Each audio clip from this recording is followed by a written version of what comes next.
एक बार एक गांव में कृति नाम की लड़की रहती थी। कृति गांव की ही एक कोठी में रहती थी, जहां कृति के बाबा गांव के सबसे बड़े जमींदार थे। लेकिन उसके पिता की जुआ खेलने की लत ने उसके पूरे परिवार और दौलत को बर्बाद कर दिया। कृति के परिवार में कोई नहीं था। असल में कृति के पापा ने एक बार जुआ खेलते समय अपना सब कुछ दांव पर लगा दिया और वो हार गए। जुए में हारने पर दौलत तो गई ही गई, साथ ही साथ कृति की माँ ने भी तंग आकर जहर खा लिया। कृति की माँ के बाद उसके पिता भी ज्यादा दिन नहीं जिए और ज्यादा शराब पीने से उनका लिवर फेल हो गया और उनकी मौत हो गई। अपने पिता की इस जुए की आदत का सबसे बड़ा शिकार बनी अनाथ कृति। उस बेचारी का क्या दोष था? अब ना ही उसका कोई ख्याल रखने वाला था और ना कोई रोटी देने वाला। पेट पालने के लिए मजबूरन कृति गाँव के घरों में झाड़ू पोछा करती। कृति का ये सब करने का बिल्कुल भी मन नहीं करता, क्योंकि जिस घर में वो काम करती थी उसका मालिक उसे बुरी नजरों से देखता था। लेकिन 2 वक्त की रोटी के लिए कृति ये सब भी झेल लेती थी। कृति रोज सुबह सुबह गांव के मंदिर में जाती और अपनी दर्द भरी कहानी भगवान को सुनाती। हे ईश्वर, किस जन्म का तू मुझसे बदला ले रहा है? क्योंकि इस जन्म में तो मैंने किसी का भी बुरा नहीं किया। अब तू ही बता, अगर मेरा बाप जुआ खेलता था तो क्या इसमें मेरी गलती है? मैंने तो हर बार उन्हें जुआ खेलने से रोका, यहाँ तक कि रोकने के चक्कर में मार भी खाई, लेकिन हमेशा यह विश्वास रहा कि एक दिन तू सब ठीक कर देगा। मैंने तुझ पे भरोसा किया और तूने मेरे भरोसे का आज मुझे ये सिला दिया। न खाना है न कोई अपना, काम पे भी मालिक बुरी नजर से देखता है। क्या यही तेरी महिमा है?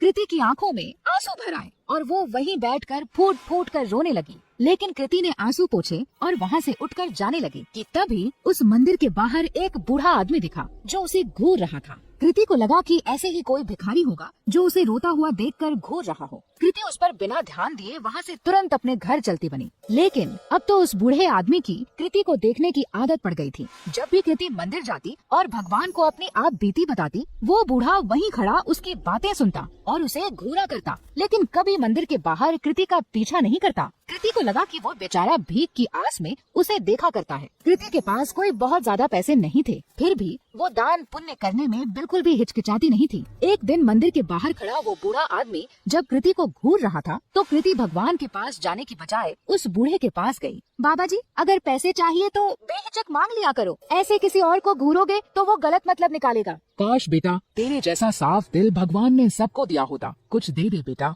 कृति ने अपनी जेब से एक 10 का सिक्का निकाला और उस भिखारी के जेब में डाल दिया। बाबा जी, अभी इतने ही हैं, आगे जब ज्यादा कमाने लगूंगी तब ज्यादा दूंगी। अरे बेटा, सच्चे दिल से दिए गए 1 रुपए भी मैं खुशी खुशी रख लूं, फिर तेरे 10 रुपए तो लाखों के बराबर हैं। भगवान तेरा भला करे। ये कहकर वो भिखारी चला गया। किसी गरीब की मदद करके कृति को बहुत खुशी हो रही थी। कृति मंदिर में दर्शन करके फिर से अपने घर चली गई। उस दिन जब कृति अपने मालिक के घर काम करने गई तो वहाँ पर उस दिन उसके मालिक के अलावा कोई नहीं था। क्या हुआ मालिक, आज घर पर मेम साहब नहीं है क्या? मेम साहब वो तो आज अपने मायके गई हुई हैं। वैसे उनके बारे में क्या पूछ रही हो? भला तुम्हारे और मेरे बीच में उनकी क्या जरूरत? अपने मालिक से ये सुनकर कृति कुछ सहम सी गई।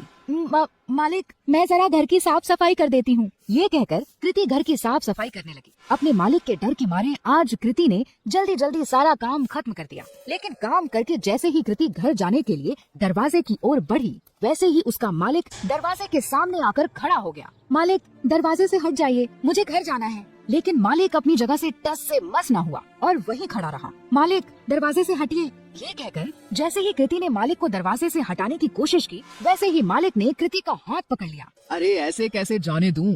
आज तो मौका मिला है मुझे, बीवी भी घर पर नहीं है, आज तो तुझे नहीं जाने दूंगा। ये कहकर मालिक तुरंत कृति पर लपका। डरी सहमी कृति तुरंत अपनी इज्जत बचाने के लिए भागी, लेकिन उसका मालिक उसका पीछा नहीं छोड़ रहा था। तभी एक कोने में कृति को डंडा पड़ा हुआ दिखा और वो उसके पीछे दौड़ी। अब की बार कृति का मालिक जैसे ही उसे पकड़ने के लिए लपका, वैसे ही कृति ने उस डंडे को उठाकर उस मालिक के सर पर दे मारा और तुरंत दरवाजे से निकलकर वहाँ से भाग गई। फूट फूट कर रोती कृति बिना रुके भागती जा रही थी। भागते भागते रात में कृति उस मंदिर पहुंची जहां वह रोज सुबह जाती थी। मंदिर में पहुंचते ही कृति भगवान की मूर्ति के चरणों में जा गिरी। हे ईश्वर, क्या मेरा पैदा होना ही गुनाह है जो तू मुझे इतनी बड़ी सजा दे रहा है? क्या गरीब और लाचार होने की यही सजा होती है कि कोई भी आकर हमारी इज्जत पर हाथ डाले? कृति की आंखों से फिर आंसू फूट पड़े। कृति ने आंसू पोंछकर जब आसपास देखा तो पाया कि वो बूढ़ा आदमी फिर वहीं खड़ा था। बाबा, अब मेरे पास कुछ नहीं है आपको देने को। बच्चा, मैं तुमसे भीख लेने नहीं बल्कि कुछ देने आया हूँ। लेकिन क्या?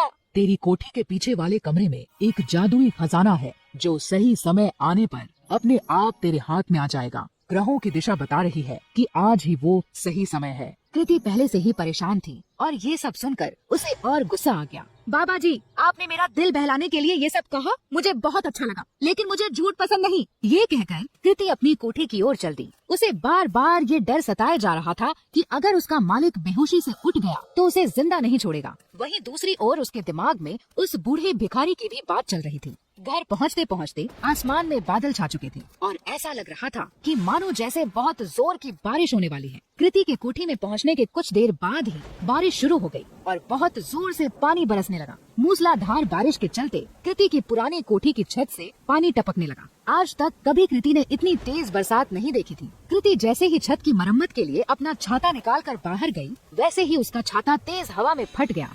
परेशान कृति फिर अंदर आई और सर ढकने के लिए कुछ ढूंढने लगी। आगे कुछ ना मिलने पर वो कोठी के पिछले हिस्से में चली गई, जहाँ उसके बाबा का पुराना कबाड़ रखा था। ढूंढते ढूंढते उसी कबाड़ में कृति को एक छाता मिला। चलो इसी से काम चलाया जाए, ये कहकर कृति मरम्मत का सामान लेकर जैसे ही बारिश में बाहर निकली, बारिश की बूंदें पड़ते ही उस छाते से सोने के सिक्कों की बरसात होने लगी। कृति को ये सब देखकर अपनी आंखों पर विश्वास नहीं हुआ कि उस बूढ़े भिखारी की बात सच निकली। कृति उन सिक्कों को समेटकर अंदर कमरे में आ गई और उसने उन्हें गौर से देखा तो उन्हें सोने का पाया। खुशी से पागल कृति की आंखों में आंसू आ गए। अब मुझे अपने मालिक के जैसे गंदे लोगों के लिए काम करने की जरूरत नहीं। कृति ने उसी रात अपना सामान बांधा और इस गांव को छोड़कर उस छाते के साथ निकल गई। एक दूर बड़े शहर में जाकर उन सोने के सिक्कों को बेचकर कृति को खूब पैसे मिले, जिससे उसने एक घर, एक गाड़ी और अपनी सारी ख्वाहिशें पूरी कर ली। यही नहीं, उसने अपना खुद का बिजनेस ही शुरू कर दिया। इस तरह कृति की सारी गरीबी उस जादुई छाते ने दूर कर दी और अपने गंदे मालिक से बहुत दूर कृति सुकून से अपनी जिंदगी जीने लगी।